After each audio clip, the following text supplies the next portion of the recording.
Well, welcome everybody. I'm Lucy Findlay, and I run the Social Enterprise Mark CIC. We're running the seminar today, and welcome to this leap day. I was trying to find an analogy with social value, and the best one I could come up with was a leap year it is an add-on. A leap day is an add-on, but social value shouldn't be. So it should be embedded in social enterprises, and I hope you'll get a good view over that theme from this morning's session.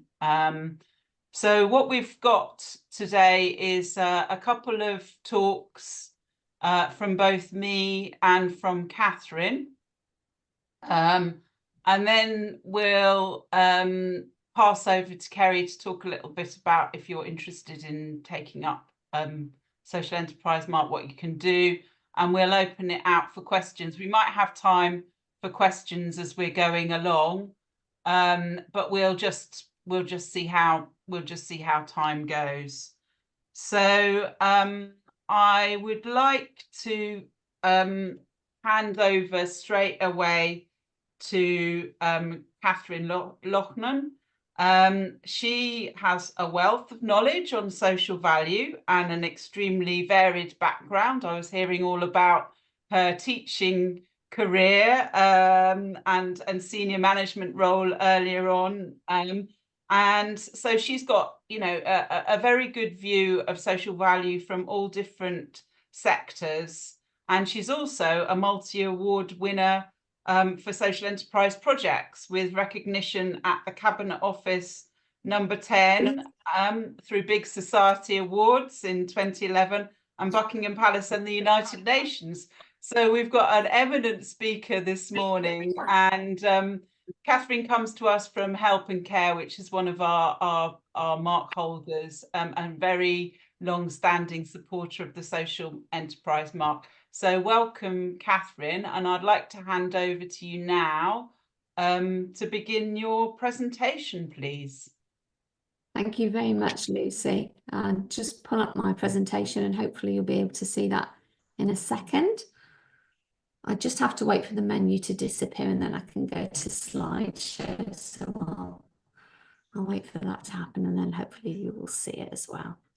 Okay, so really excited to be here today. As Lucy's already alluded to, I'm very keen on social enterprise, building social value. I've done that in the past in the private sector. I then moved on to education and really enjoyed that because I was able to inspire young students who then went on to become great citizens, social entrepreneurs, which was really rewarding. And now I'm at Help and Care as the Director of Partnerships, Research and Influence, which is a great title, but sometimes they do just call me Director of Cake as well, because I do like to sustain people during the meeting. But yes, that's my official role anyway. So Help and Care, just a little bit about Help and Care. We've been in the sector for health and social care for nearly 40 years now. We're coming up to our anniversary year next year, and seen a lot of change over that period of time. Obviously, I'm still quite new to that, but have learnt a lot in the last couple of years in my new position there.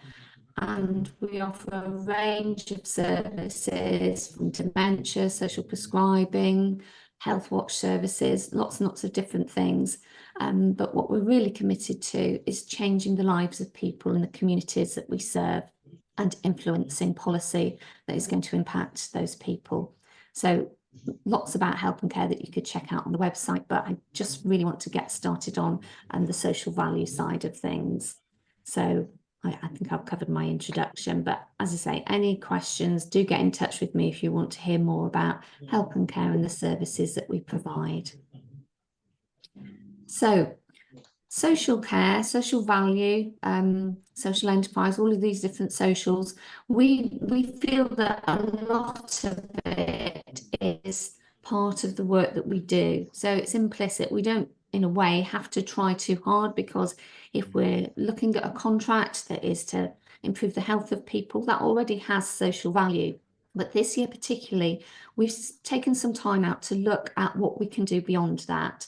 So we've been looking at different models. We've got a working party on social value specifically to see, yes, we're an organisation, a social enterprise, and we operate in a certain way, but are there other things that we could do to enhance social value?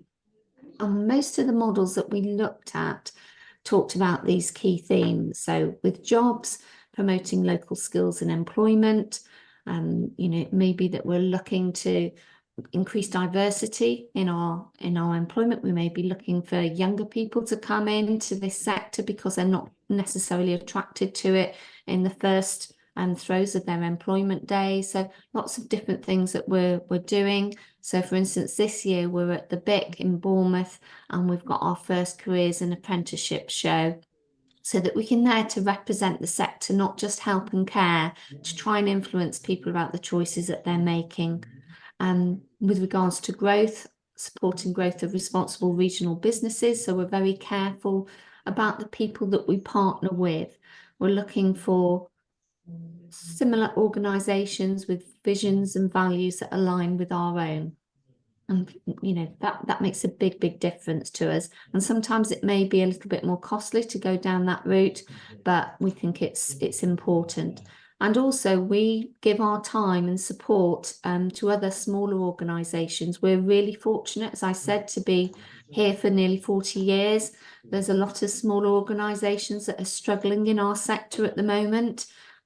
So we give time and support where we can, and help in any way possible to make sure that they can remain resilient as well. And then on the social side, obviously, as I say, our core business covers all of this anyway, but is there anything else that we can do to really help with resilient communities, improving health and keeping people safe?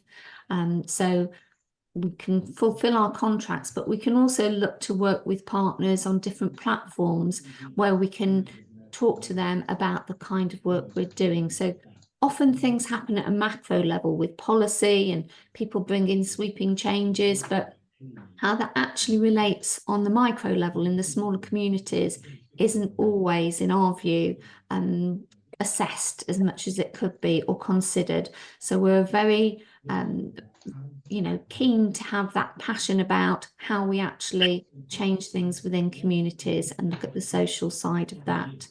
The environment, obviously, we're in a tricky situation. I think everybody would agree with that. Decarbonising, safeguarding our world, looking at ways that we can, have a negative impact on a negative carbon footprint, those kinds of things in the work that we're doing as well. So whether that's car sharing, whether it's getting resources that are more sustainable, can be recycled, and looking at those things. And innovation isn't on all of the social value models, but it certainly is one of our values. So for us, promoting social innovation can often bring about real change with regards to social value. So that's why I'd highlighted that one slightly at the bottom, because we feel that is really important. So I did a little timeline just in case people aren't familiar with the legislation that's come in around the Social Value Act and public services. And for some organisations, it's really important because it's part of their bidding process, going for contracts. They may want to establish and evidence what they do for social value. And there's different systems that have come in. So you can see there the social value themes, outcomes and measures, or TOMS Light, they call it. The NHS have got their own source dog portal. There's all sorts of different systems out there.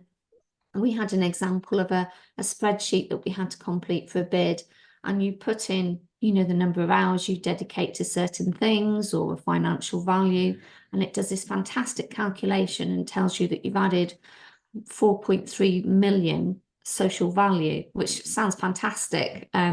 How precise that is, I don't know. But we were wanting to look for a real model that we could judge ourselves on and hold ourselves to account on with regards to social value within the organisation. So we're going through this process of what's the best system for us. So it could be some organisations want to do the corporate side, if you like, the business side, looking at these measurements because it will help and enhance them get certain bids or contracts. But we really wanted to break it back down into our day-to-day operations and how we would value that. So looking at social value, I came across some research, which I won't read out, but I'll just give you a couple of minutes because you've hearing me talking a lot at the moment, and just to go through some of these figures about some of the other organisational benefits of social value.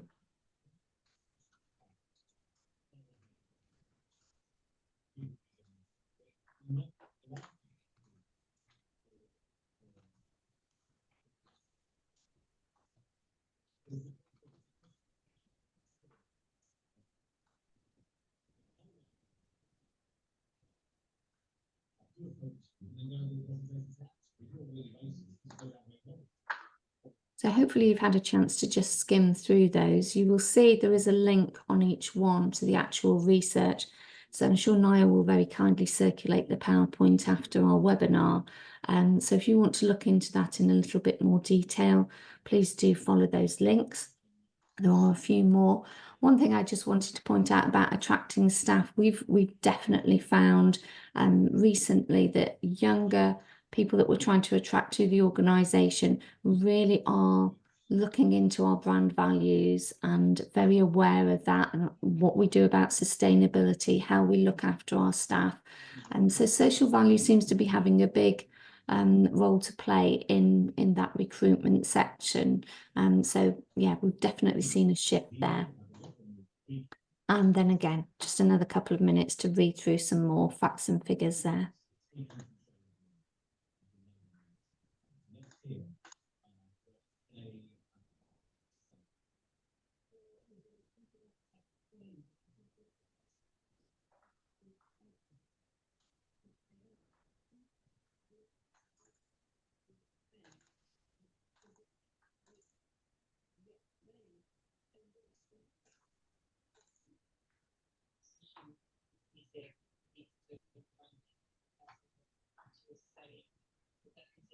And if I had to pick one, I think business growth for me, something that we're looking at within our organisation.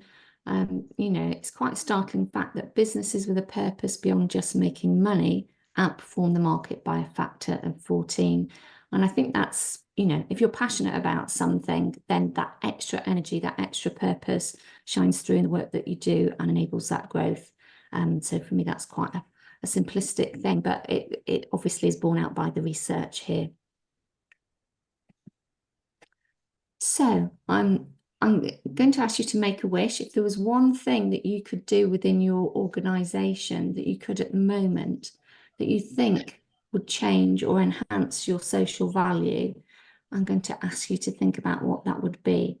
If you want to put your hand up and share now, you can, or if you want to have a little think about it, we should have some time for questions and discussion at the end. So if you don't want to be put on the spot, that's absolutely fine. You can have a think, but something that perhaps isn't happening at the moment within your organisation, but you feel could make a difference and add to social value.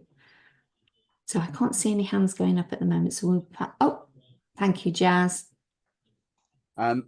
For us, it's moving beyond the amount of revenue that we generate so that we can get to the point to reinvest into full-time worker positions to run projects, etc., in the community that wouldn't be fundable any other way. Thank you. Yeah, it's really hard, isn't it, when you identify a need, there isn't any current funding out there for it, and if you had reserves or some additional finance that you could utilise, you know that you could be making a difference. So that's really great. Thank you. It's a great wish to share. Okay, I'll leave it till the end if anybody wants to come back with any others. But the dad fuel's obviously working for Jazz, so thank you. Thank you for your input. So just to give you a bit of a view of our working party, we've got 3 members of a 5-member leadership team, so that shows our commitment within our working party. We've got an expert within our organisation on sustainability, and that's his real passion, so that's great for us because we can tap into the information that they bring to the discussion. HR, because we're definitely thinking about our colleagues within this, and as we've said, and the kind of people that we employ is going to have an impact on our social value. And then our marketing team and our internal comms, so that we can share the discussions that we're having and, you know, the outcomes that we will get to as well with our working party group. We tend to meet once every month to 6 weeks. And at the moment, we're deciding on what our measures are going to be. So I'll tell you a little bit more about that shortly. So the objectives that we agreed up on the screen, hopefully you can see it without your little windows to the side. I'm just going to move mine across so I can share that. So purpose 1 was the measurement of social value through the behaviour and integrity of the organisation to monitor the effect on colleagues, communities and the impact on the environment. So quite broad, but its real purpose is how do we measure it? We can write fantastic reports, and I'm sure you often read a report from organisations and think they're doing a lot, but we want to really get to the measurement so that we know from year to year we are making a difference, we are doing more, and we are adding to the social value. Purpose 2 was consideration of internal measurement and reporting for social value rather than the external platform. So said we're not really wanting to be swayed by the contract side of it. If there is a contract that we're applying for, obviously we have to go through those steps, but we want to look at something that we feel we can measure more precisely within our organisation. And then the third purpose is to develop a strategy which would ensure we operate according to our mission and our values, building social value and collaborating with partners who have similar principles.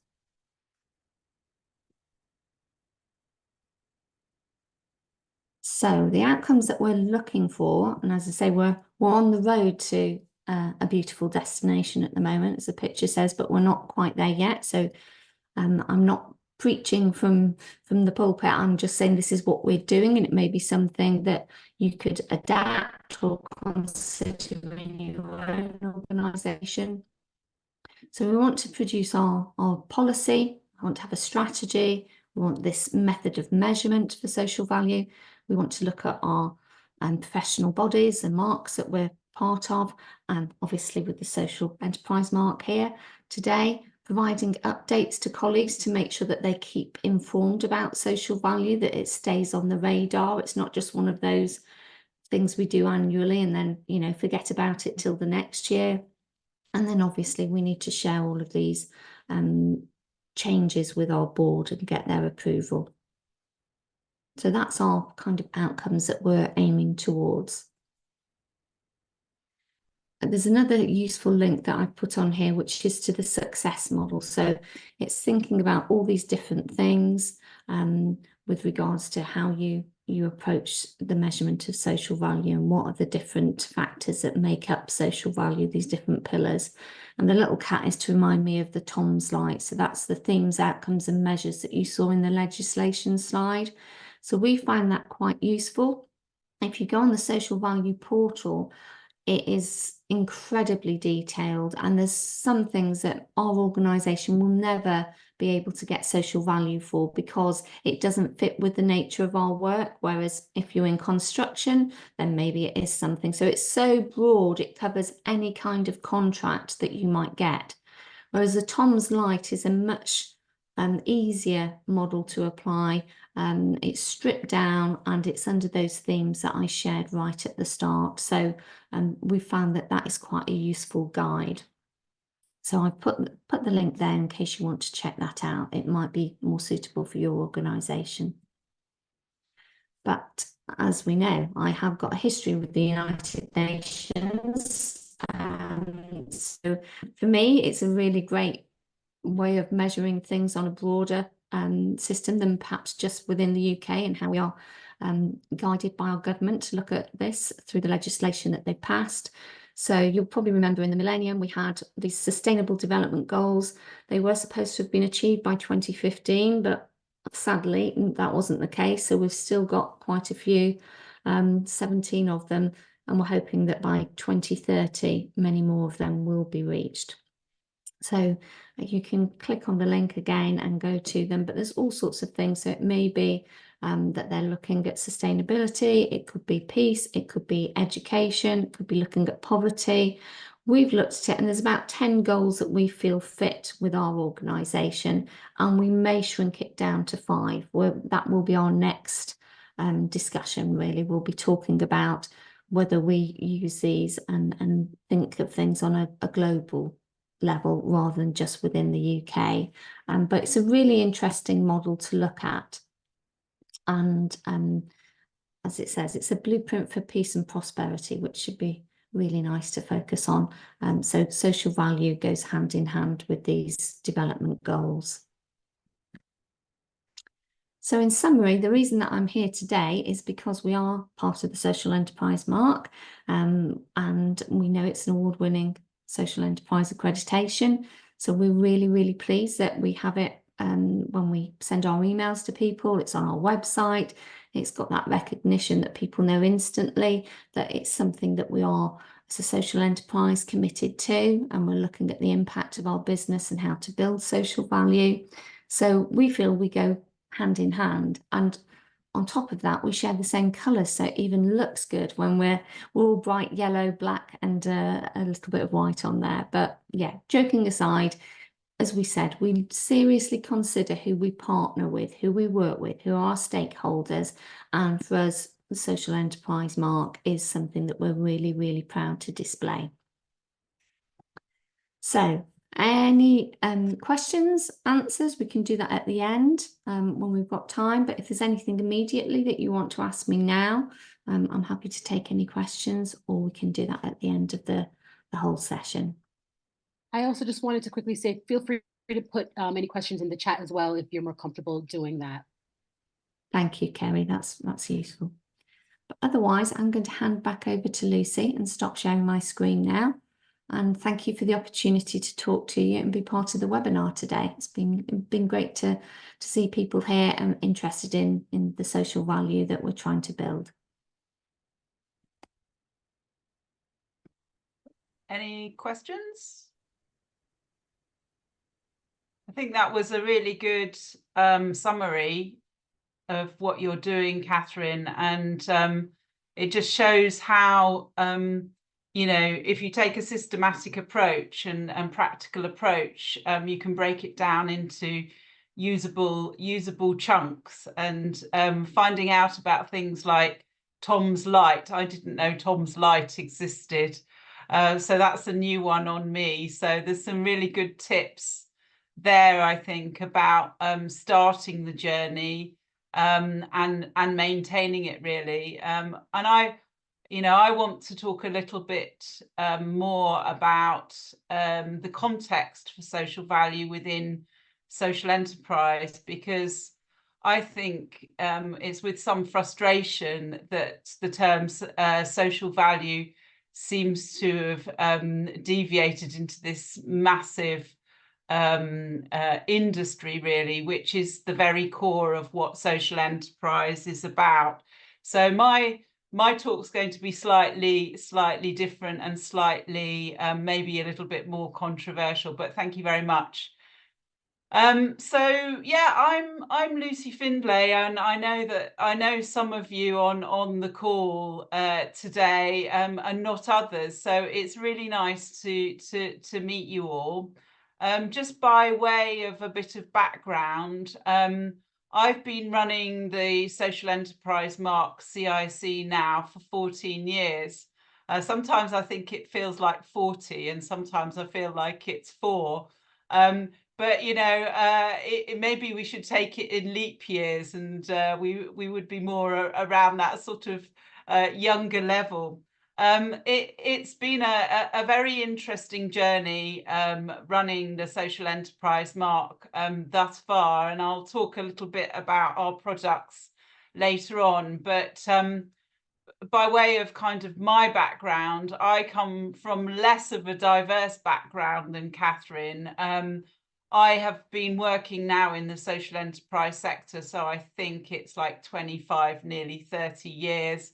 So I know quite a lot about kind of all of the political dimension, and also, you know, have run a social enterprise now for 14 years. So I know about some of the challenges of running a small organization, which is what we are, and all of the endless things that you're required to do by various different bodies in order to be able to jump through hoops for funding purposes, contract purposes, etc., and all of the pain that gives. So yeah, the Social Enterprise Mark is an award-winning social enterprise, and we, you know, have been running now, as I say, for 14 years as a social enterprise, which has brought its own challenges. We've been copied by various different other organisations, which I take as a compliment, really. We have other international social enterprise marks, and I'll talk a little bit about the Australian one, because I think they've got a particularly very interesting approach to social value. The government's got a particularly advanced approach in Victoria, which will hopefully highlight some of the ways in which I think we should go with social value in this country. So I'm just going to start with a definition of social value, which I know Kathryn's already done, but I thought this one was quite a good one, and I can't remember exactly where it comes from, but social value sits at the very heart of a company. It's a desire to get the best value for money in terms of profit and financial success for the company, as well as generating long-term positive impacts for local communities. So it goes hand in hand, really.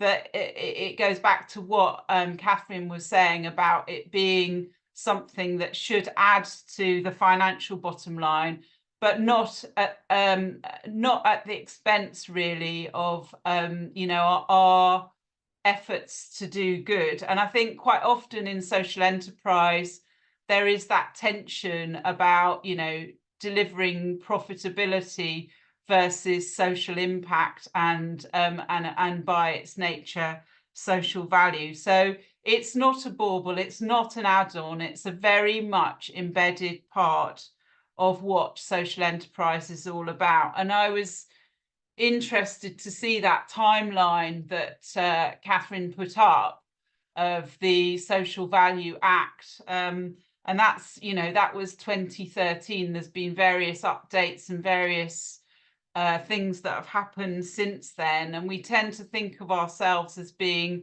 the leads around that. But you know, when the Social Value Act was actually a bill, it was started off as the Social Enterprise Bill, and became social value. And that was because, I think, of, you know, various lobbyings from various different businesses. And it's with a bit of a sense of frustration that social enterprise hasn't featured more highly in that social value picture, I think, because we are a unique type of business in terms of the delivery of that social value.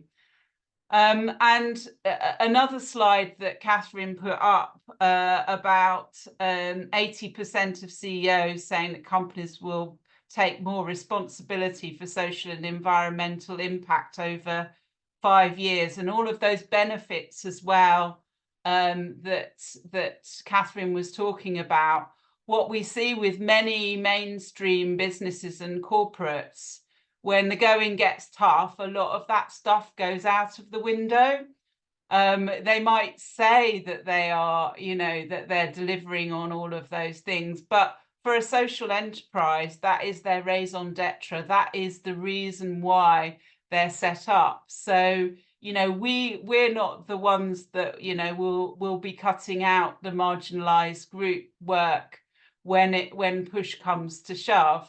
But you know, it's social values often treated as what I might say as a social bauble on the Christmas tree for various organisations. But for us, it is an important thing for our reason for being. And I wrote a blog just recently highlighting this issue to say, you know, since the beginning of lockdown, when, you know, everyone said, oh, the world is going to change and we're all going to start to care about each other a bit more, the world's richest men have doubled their substantial fortunes. And it shows the power of the corporate is exacerbating inequality in reality and climate change behaviours through a mixture of squeezing workers, tax dodging, etc. And the reason for that is because those organisations are driven by a financial bottom line. So they are not there for a social purpose. And we need governments to really reimagine what business should look like. And in my view, social enterprise should be much more highly prominent in that role, because we're here to deliver, you know, social impact, and social value is part of what we do. We're not just the sort of hippie side activity, which I often find is the way in which we're treated by political parties. It needs to change, and we need a different way of looking at the economy. So I think we need to kind of decouple that shareholder profit model, and we can look at other viable models, and then that's why we've come together in the Future Business Alliance, which we're lobbying government about. You know, there are ways in which we can deliver social value that others can't because of the way in which we're set up. So I just wanted to touch briefly on the Australian example that I mentioned a little bit earlier in my talk. So in Australia, specifically in Victoria, so the state government in Victoria recognise social value as part of what they want to deliver, but within that they've developed a specific framework of which social enterprises actually have a favourable approach. So, you know, as a social enterprise, you will get a favourable approach to all government contracts. And this is where I think we need to be moving, because you know, a lot of our governments, certainly in Europe and in the UK, say we can't give favourable approaches to certain types of businesses. But actually, I think that's just political will. Australia goes to show that actually has happened, and there's some really good examples of the creation of impact as a result of that particular piece of legislation. So, you know, we've been sent the impact report from Social Traders, our sister organisation that run accreditation in Australia. And you can see the power of that. And it's really helped them motor on with accreditation in Australia, and what's been successful at state level is now being potentially taken up at government level as well. And we think accreditation is really a very, very important part of obviously that demonstration of social value, because you know, we can't just sit still and say and be on the sidelines. We need to be able to prove that we're that type of business. We need to be able to prove that we have social value at our heart. And that's the reason why we've developed our various different accreditations, of which, you know, some of you in this talk are part of. So you know, the first part of our journey was really to develop the Social Enterprise Mark, which demarcates those businesses that have, you know, a social mission. They are trading for that social mission rather than for shareholder gain. They are a trading company, if you like. They are a business. They are showing their social impact, and we help those organisations to do that through our accreditation. So the Social Enterprise Mark really allows that organisation to be able to demonstrate those characteristics, but also the process of applying for it and going through it helps to articulate some of those things and ask some of the questions that Kathryn was asking of the organisation. Starts you on that first journey, if you like, as well as proving that the business is primarily there for social value.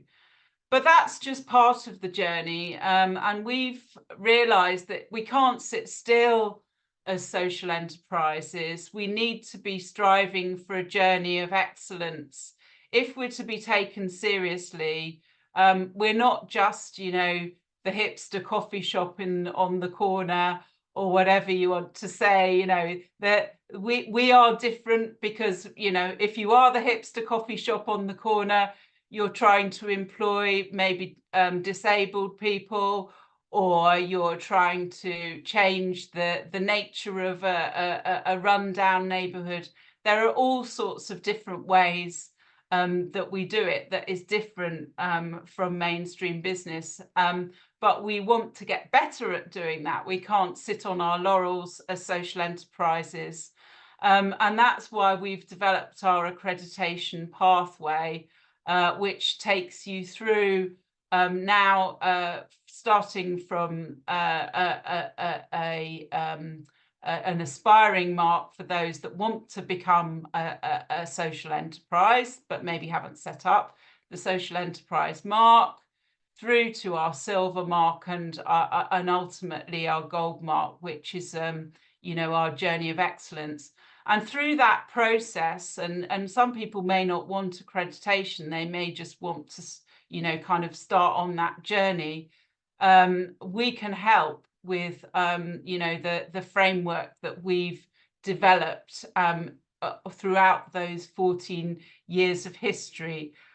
So, you know, we help the organisation think through its governance and make sure that it's robust, how it involves its stakeholders, what ethical business practice might look like, how you can be more financially transparent, and also how you can bring together your social impact reporting and how we can verify that. So for our silver mark, you know, it's part of the journey, and it's a lighter touch than our Social Enterprise Gold Mark. It's about being able to prove those aspects, but maybe at a lighter resource level, because we're aware that the Social Enterprise Gold Mark is quite a jump from the Social Enterprise Mark, especially for some of the smaller social enterprise organisations. So the other thing to say is that the assessment process itself, certainly for the silver mark and the gold mark, is part of the journey, and you know, we get very good feedback about the assessors that work with us. They have experience in social value, They help you to point to ways in which you can measure that, articulate that better. And, you know, it really helps the team embed that across the whole of the organisation. So in summary, I think I'd like to say that we as a country need to demonstrate, and as a sector, we need to demonstrate that social value is part and parcel of business. It's not a bauble. It's not the thing that the other word for CSR, it is our raison d'etre, and that's the way in which business should be moving, putting social value at the heart of everything we do, and we need to be able to prove that. So if people come to us and say, well, how do you put social value to the heart of your business, you can talk about your business model and also the ways in which you've thought about social value. We should be at the forefront of the social value debate, because we're the best. So that's me finished. I'm chairing myself. So I'd like to just pass on briefly to Kerry-Ann for anybody that's interested in the Social Enterprise Mark, and then we can open up for questions, if that's okay with you, Kerry. Yeah, that sounds great. Thank you both so much. Really enlightening. I've learned a lot as well, being fairly newcomer to the social enterprise space over the last year. So hi, everyone. I'm Kerry. I'm Interim Business Development Manager for the Social Enterprise Mark. And as Lucy mentioned, if you have any questions around our mark, what sets us apart, why it's really important for authentic and genuine social enterprises to consider having the mark, please do connect with me. I will put my email in the chat so you can have that. I'll answer any questions around our pathway of progression, why we exist, and what the benefits would be for your organization if you do decide to become a mark holder. We have a really amazing community of mark holders who are like Kathryn, who are really invested in creating as much impact and social value as possible. So like I've said, please feel free to connect with me to answer any questions about your particular organization and where you are at in your journey. Any questions about the whole thing? Yeah, thank you, Kerry. Over to you. You've all sat and patiently listened to us for a while, or maybe people haven't. They've switched off. I don't know. Any questions or thoughts? Thoughts really as well. You know, obviously that there's been quite a lot thrown at you there. I've got a question for Kathryn, if no one else, maybe just to get things going. Kathryn, you talked about helping smaller organisations as part of what Help and Social Care do. Have you helped them on their social value journey as well, with sort of top tips about how, as smaller organisations, they can even start the journey? Yeah, so we've got one organisation, without giving their details away, but they're impoverished in that they haven't got much management. They've got people on the ground and they've got trustees, but they've got nobody guiding them. So our leadership team have all given some of their own time to support in that way. And obviously under my role, then helping with social value is something that I can bring to the offer. But it's, yes, just giving them some time and some guidance. And I agree with you, you know, it strengthens their model, their business model, if they have that as part of it rather than as an add-on. So yeah, we're definitely helping with that where we can, and having conversations across our networks. You know, our next meeting's at the Greenhouse Hotel in Bournemouth, which if you ever get a chance for sustainability, it's great. You know, everything is modelled on sustainability there. It's just working with different partners. having that opportunity to interact and showcase what we're doing as well. And we're very much on the journey still. We've got lots that we still want to achieve, but it's stepping away perhaps from just those formal corporate measures and thinking how we can really measure it internally as well, I think is a useful exercise for any organisation to go through. And really interested to hear about the model in Australia. I've written my notes down, so I'll be Googling that next. But if you've got a link to them, that would be really good as well. Yeah, Lucy. we can share their, so they've sent their social impact report Brilliant. to us, so we can certainly share their social impact report. A long time ago, I did have the government framework. It's somewhere in my files, and it is quite impressive, you know, the way in which the Victorian government, it's not law, it's not like the Social Value Act, so they have a framework, and all contracts of a certain size have to be given preferential treatment to certain types of businesses which are deemed to have social value at the heart, and one of them is social enterprise. Another one is for Indigenous owned businesses as well.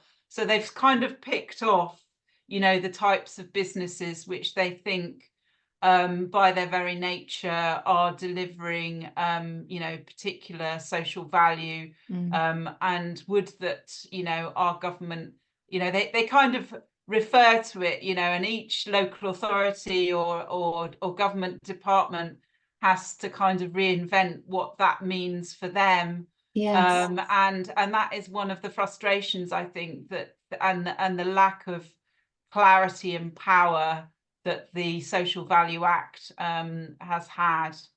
I'm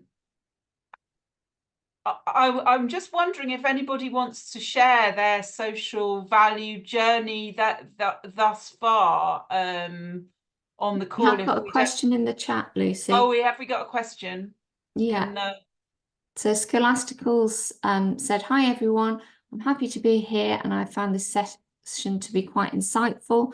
I'd like to know the role technology plays in enhancing the effectiveness and efficiency of an organisation's social value initiatives, and are there any specific digital tools or platforms that have proven particularly impactful?" So I would say my answer, and you may have something different to offer, Lucy, is that the links in my PowerPoint will take you to the Social Value Portal, which is this massive platform with all the different kinds of measurements you could ever imagine regarding social value. So that is the really comprehensive model. And then the Tom's Light is the sort of lighter approach to that, which is really linked to what you were mentioning, Lucy, about people commissioning it and different councils. So we operate across the south of England, so we do see differences. So in commissioning, the government have said you should have a 10% minimum afforded to social value on the contract. So in that, you're saying 10% of your questions, your responses will be weighed, and social value has to be covered. Now, you will find that some commissioners in other areas will just point you to the portal that the Scholastical was asking about, and they just say, right, fill in the spreadsheet, crunch the numbers, and that's what we take. There will be others who actually frame it in a different way, and they ask specific questions particular to their area. And for me, that shows that they're really doing what's happening in Australia. They're trying their best to move away from just a one size fits all, looking at what are the problems in their particular area. Have they got hard to reach communities? What more could they be doing there? And they ask these questions of the people who are bidding for that contract. So the weighting can also vary. So for help and care, we have 15% as procurement because we want it to make it more important within our process. And you will get a variance across the commissioners. But yeah, back to your original question, Scholastical, there is a digital platform and the link is within my PowerPoint. Yeah, I think there are various different tools out there.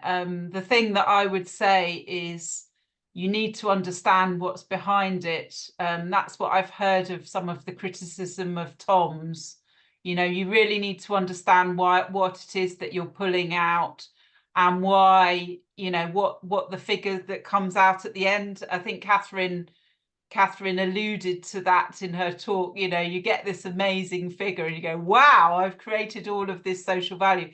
But actually, you need to be able to understand what that means. So social value measurement on its own really isn't the way forward. I think you need to be able to understand what goes behind that and be able to read how that figure has you know, been derived.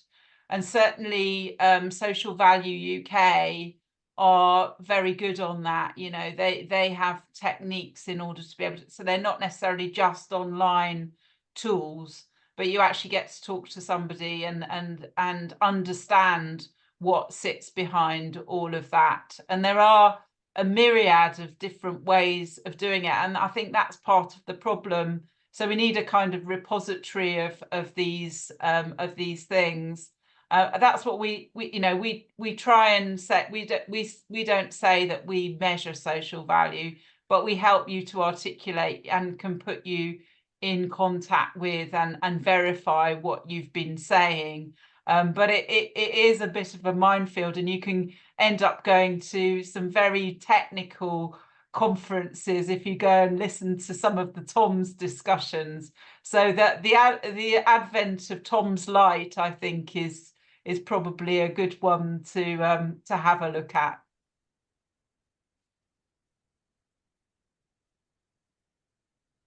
Where yet? Anybody want to share their experience of social value? Hold on, 1 second. Susie has something else in the Oh, chat. did she? Sorry, I'm not keeping a look on the chat, It's so okay. just flag up what it was, Kerry. Thanks. The main struggle within my organization is getting a buy-in from all departments within the organization around monitoring and measuring social value. It is very much seen as a commercial issue as it supports bidding. Therefore, the ownership has fallen to business development. For that reason, it was really interesting to see Kathryn's working group slide. Do you have any advice for getting buy-in from colleagues who don't see it as a business as usual activity for them? Do you want me to jump in? Yeah, you Lucy? carry on, Kathryn. How you got, probably easily got buy-in, but Yeah, I'm afraid it is very easy in our organisation. You know, there's just lots of lovely people who want to do really good things, so that does help.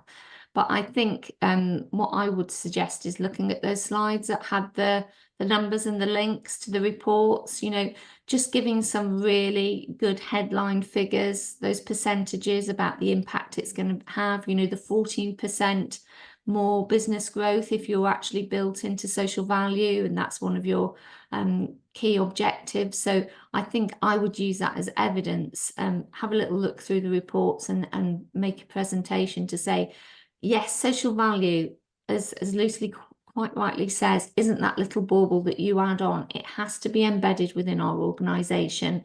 Why are we doing it? Yes, might be because we need to get contracts and we need to evidence it. But more importantly, look at these statistics. It's showing you all of these benefits across the whole organisation rather than just being a we've got to tick the box exercise. So that would be my approach.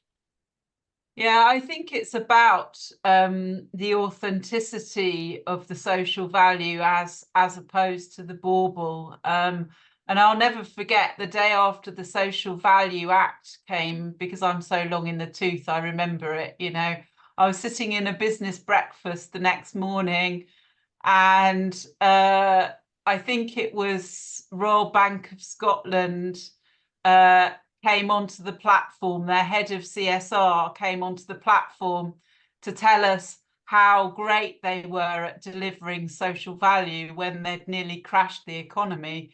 So I thought it was quite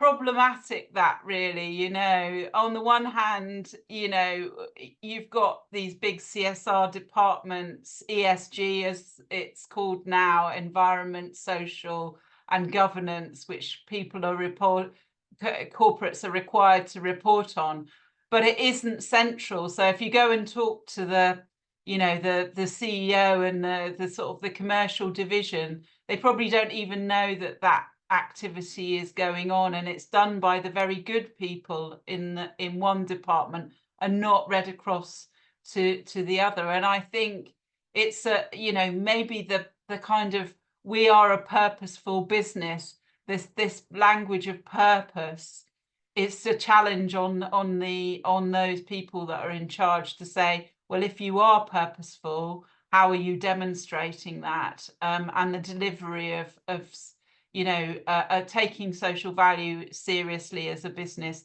needs to be there. But, you know, until that social and environmental impact is given equal value on the financial bottom line, we're always going to be having this battle, because, you know, the way in which business is set up at the moment is very biased towards the financial, you know, what are the financials really? How are we delivering for shareholders? How are we making financial profit? Not how are we making social and environmental profit for our local communities.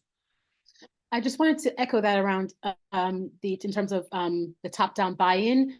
And Susie, I'm not sure if, you know, if this is part of the business strategy. And sometimes it's hard to be that one person who feels like you're always the one pushing something. But as Kathryn was saying, in terms of the evidence and sort of some of the stats that she's provided, it is worth pushing back on leadership to say, you know, it's written in the strategy here. How come it hasn't cascaded down if social value is so important to the organization? And kind of challenging that a bit, because it shouldn't just sit within business development, for sure. Very good point. Thank you, Kerry. Have we got any more questions in the chat? No. No. Okay. Well, we are just about at 12 o'clock. So on this day when we're all here voluntarily because we're not being paid for this on a leap year, we're not being paid for, or else we, you know, we're getting an extra a free day squeezed out from our employers and ourselves if we're self-employed.